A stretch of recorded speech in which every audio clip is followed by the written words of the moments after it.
Good day mga boss, may installation kami ngayon na bi-LED super wide 3.0 dito sa Expander Cross Mitsubishi 2021 model. Yan, ito yung na-install namin na bi-LED.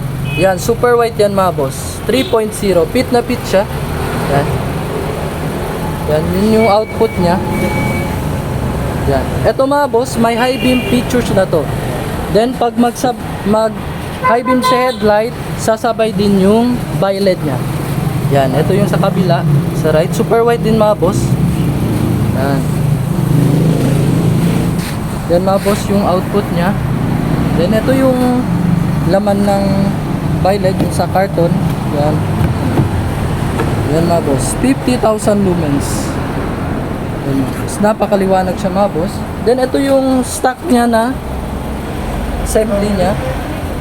Yan, fog light yung stock nya, napakagaan mga boss.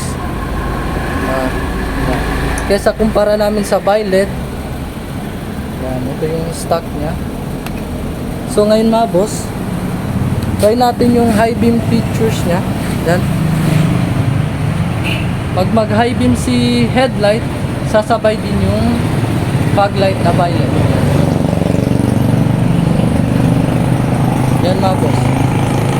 Yan, pag mag-high beam yung headlight, sasabay yung fog light. Ito yung maganda sa kanya mga boss, kasi may high beam features na siya. Then, yung buga niya pala mga boss, yan. Yung kalayo mga boss.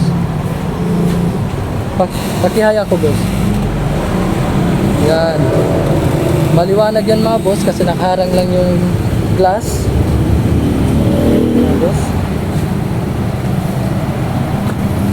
Yun lang mga boss, visit our shop dito lang sa Andres Auto Accessories, Governor Ramos Street, Santa Maria, Atlantic Sir Kyle, Cebu.